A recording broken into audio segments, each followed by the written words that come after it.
네, 오늘은 어려움이라는 것에 대해서 풀어보겠습니다. 마음이 힘든 것도 어려운 것이고요. 뭔가 일이 잘 안 풀리는 것도 어려운 것이고, 또 사고가 난 것도 어려운 것이고, 어려움은 여러 가지가 있겠죠. 어려움의 원리는 잘못하면 하늘에서 두드려 맞는다는 겁니다.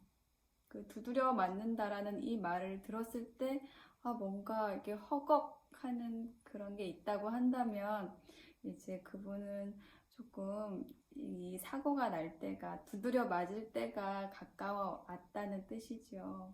그래서 이제 좀 조심을 해야 되는 그런 단계에 있는 거고요. 우리가 이 어려움이 오는 단계가 있습니다. 이제 한꺼번에 이렇게 갑자기 들이닥치는 게 아니고요. 이제 예고를 해준다는 거예요. 예를 들어서 이제 내가 어떤 사고를 당해서 장애인이 됐다고 해볼게요. 그럼 이 장애인이 될 때까지 단계가 있어요.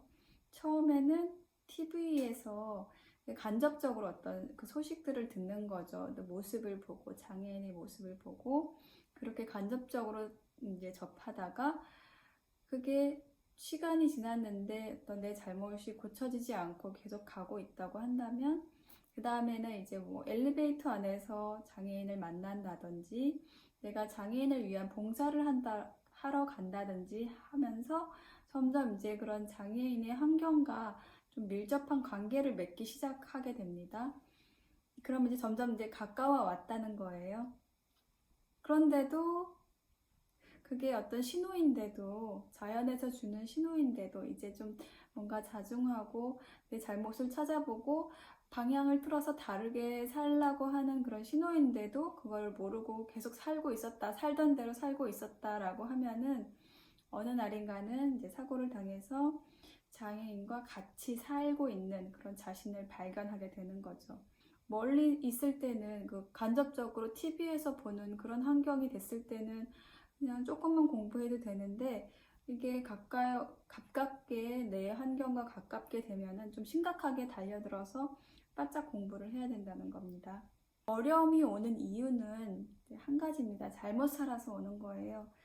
내가 이 사회를 바르게 살지 못해서 아픈 것입니다.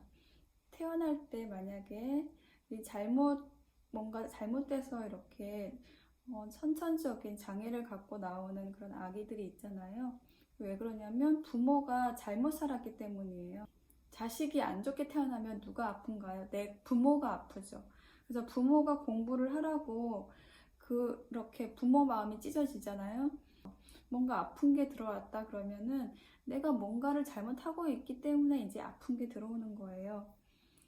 우리가 그렇게 아픈데 여러 가지 방편으로 뭔가 낫게 한 다음에 낫게 할 수 있어요. 낫게 하는데 그게 완전히 그 뿌리까지 캔 게 아니라면은 그냥 시간을 주는 것일 뿐이에요. 완전히 나은 게 아니에요.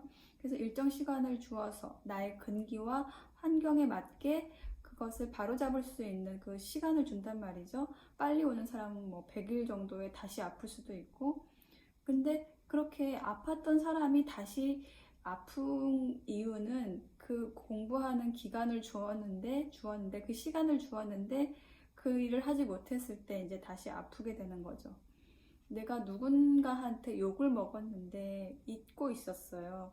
그러면은 시간이 지나서 또 욕을 먹게 됩니다. 이상하다. 그냥 욕 먹은 상태에서 욕한 제가 이상하고 그냥 기분이 나쁘다 이러고서는 그냥 치워버렸다고 한다면 이제 또 온다는 거예요. 왜 내가 욕을 먹었는지, 내가 왜 그 아픔을 당해야 되는지. 욕 먹으면 아프잖아요. 영혼의 상처를 받잖아요. 그러면은 왜 아팠는지를, 왜 그런 말을 들을 수밖에 없었는지를 공부를 해야 되는데, 그걸 그냥 치우게 되면은 또 욕먹게 되는 거예요. 내가 그 순간에 그 말을 받았을 때 그냥 치워버리거나 이렇게 아파하는 게 아니라 어떻게 받아들이는지, 내가 잘못한 것은 없는지, 나를 돌아본다면 그 일이 다시 오지 않을 거예요. 내가 어떻게 받아들이고 처리했냐에 따라서 그 환경이 다시 올 수 있다는 거죠. 절이나 우리가 교회에 갈 때 어려움이 와서, 여러 가지 환경이 와서, 어려운 환경이 와서 이제 가잖아요. 잘못한 것이 드러나지 않을 때는 안 가죠. 우리가 참을 수 없는, 더 이상 참을 수 없는 그런 한계치에 오게 되면은 누군가를 우리는 꼭 찾아가게 되어 있어요. 병원을 가든, 교회를 가든, 무속인을 찾아가든, 누군가를 꼭 찾아갑니다. 근데 예를 들어서 절에 갖다 칠게요. 그럼 절에서 스님이나 이렇게 선지식이 있으면 일반 중생들에게 왜 어려움이 왔는지를 그것을 같이 나누고 같이 찾아내야 한다는 거예요. 상대를 볼 줄 알아야 된다는 거예요. 과거에 어떤 행동을 했으니까 이런 어려움이 나왔다. 이런 어려움이 왜 왔는지를 찾아줘야 되는 그런 역할을 해줘야 되는 거예요. 근데 이제 이 어려움이 뭐 안 좋은 조상이든 뭐 신이든 그런 기운들 그런 것들이 나한테 온다는 건 사실 부차적인 것이거든요. 나의 에너지 질량에 비례해서 그런 안 좋은 신들이 나한테 그냥 붙어와 있는 건데 그건 부차적인 어떤 현상인 건데 그 원인을 그냥 아픈 원인을 신이라고 하는 거죠. 붙어있는 신. 신이 와 있네. 그냥 이렇게 해버리면 이게 답인 줄 알고 그 아픈 사람들은 저 신 때문에 그랬는 줄 알고 그냥 그거만 떼주면 좋다고 가잖아요. 근데 그게 아니라 내가 잘못을 했기 때문에 기운이 떨어지고 그 떨어진 기운에 맞추어서 그런 아픈 영혼들이 또 붙게 되고 이렇게 이제 일이 이루어진 건데 그걸 찾지 않고 그냥 아픈 영혼들 붙어있는 아픈 것들만 떼어내버리면은 다시 나는 아프게 될 수밖에 없다는 거죠. 잘못 행동한 것 이런 것들이 다 쌓여서 정확하게 나를 치고 들어오는 거예요. 자연의 운행 법칙이라는 게 이런 것이에요. 그게 우리가 자연과 조화를 이루지 못했을 때 모든 잘못된 일들이 모든 아픈 일들이 일어나는 건데 우리가 이런 공부를 너무 못했던 거죠. 어려움이 오는 그 근본을 모르고 있으니까 자꾸 남 탓만 하게 되는 거예요. 그래서 이 신의 일꾼들 그런 어려운 사람들이 찾아오는 사람들이 있죠.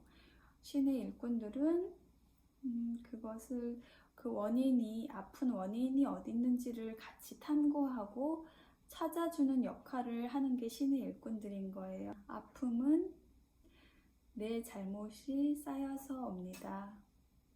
그래서 내 잘못을 찾는 것이 공부입니다. 그 공부 하나만 잘 잡고 가면 이 세상 모든 어려움이 해결될 거예요. 저도 그렇게 공부하도록 노력하겠습니다. 감사합니다.